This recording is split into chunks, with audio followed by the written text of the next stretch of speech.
Il y a du Nadal dans cette... 85% et 85%.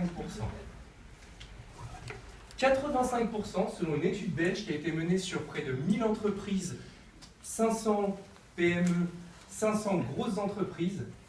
Sur ces 1000 entreprises, 85% déclarent faire appel à du coaching.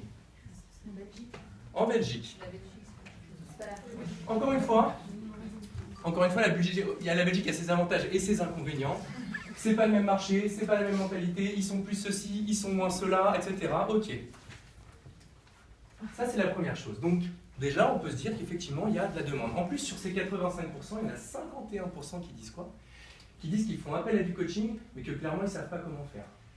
Donc, ils prennent des managers, ils font des espèces de micmac avec à la fois du manager, du consultant, enfin voilà. Alors là, on se dit, génial, il y a un marché magnifique à ouvrir. Et en même temps, 85%. 85%. Et ça, c'est une étude que je trouve bien plus, en tout cas interrogeante. Une étude de 2008 qui a été faite celle-ci en France. 85% des gens qui se sont formés au coaching n'en vivent pas. Ouh. Ça j'attends. Wow. Oui, c'est ça.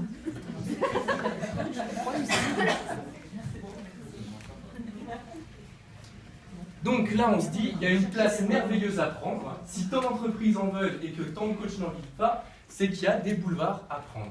Et c'est ce que je me suis dit il y a quelques années en créant ma société. Je me suis dit, allez, on y va. Alors j'ai voulu faire les choses bien, j'ai voulu faire les choses très bien. J'ai tout fait. Bureau, études de marché, business plan, etc. Enfin vraiment, j'ai fait les choses bien, les petits plats dans les grands. Plaquettes, carte de visite, site internet, page Facebook, tout était là.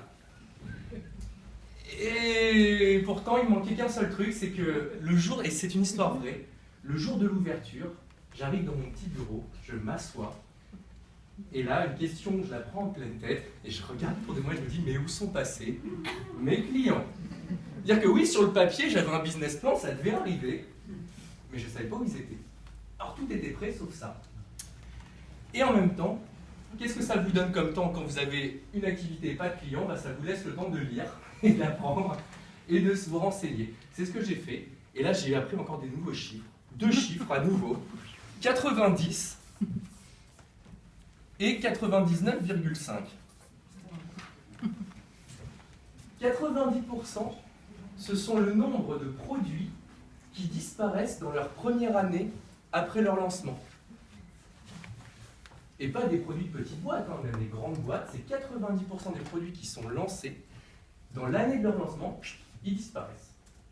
Et pourtant, vous imaginez bien que les grosses boîtes, elles mettent le paquet pour faire des business plans, pour faire des études de marché, c'est pas des gens stupides. On va voir des gens et on leur dit, si on lançait un produit comme celui-là, vous l'achèteriez? À combien vous l'achèteriez?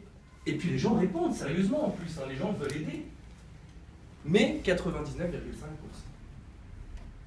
99,5%, c'est une loi qui s'appelle la loi de Miller, et qui détermine qu'en gros, c'est à peu près le ratio de vos pensées inconscientes. Ça veut dire qu'en gros, 99,5% des choses que vous pensez, vous n'en avez absolument aucune idée. Donc les gens, c'est pas qu'ils étaient de mauvaise foi, c'est juste qu'ils n'avaient absolument aucune idée de si oui ou non ils allaient vraiment acheter le jour où on allait leur vendre. Et d'ailleurs, encore une fois, exemple véridique, un jour, je prépare mon business plan, je vais interroger des gens, je fais même le panéliste, enfin, je demande aux gens si j'avais un produit qui pouvait vous permettre d'augmenter d'améliorer les résultats de votre entreprise, est-ce que ça pourrait vous intéresser? Oui, oui, oui, absolument. On en parle, la personne est d'accord, elle me dit, oh, je pourrais payer ça même 10 ou 15 000 euros, ce serait génial. Et je dis, bah ça tombe bien, je suis dispo. Bah oui, j'étais là. Et à la fin, on répond, oui, enfin c'est compliqué en ce moment, mais j'ai des amis, je suis sûr que ça pourrait les intéresser.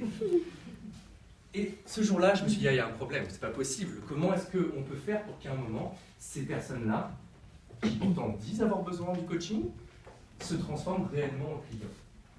Et alors là, le temps que j'ai appris, je l'ai pris à lire notamment du neuromarketing. Et je me suis demandé, qu'est-ce qui faisait qu'une personne, censée à peu près, eh bien, allait à un moment passer d'un acte sans achat à un acte d'achat.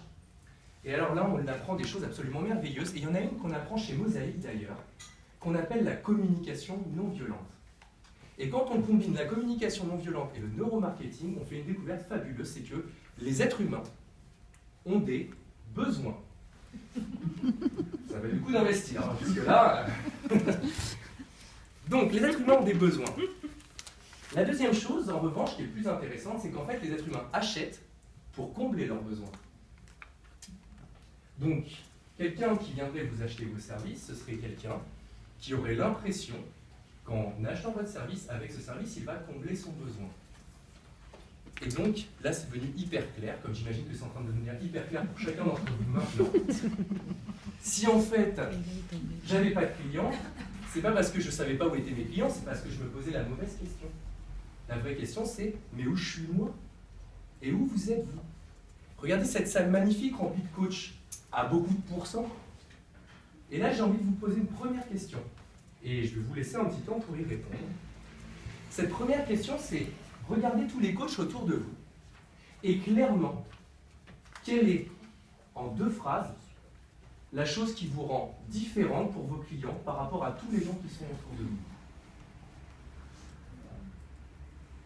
Sinon, pourquoi moi, en tant que client, j'irais choisir plutôt vous ou que vous?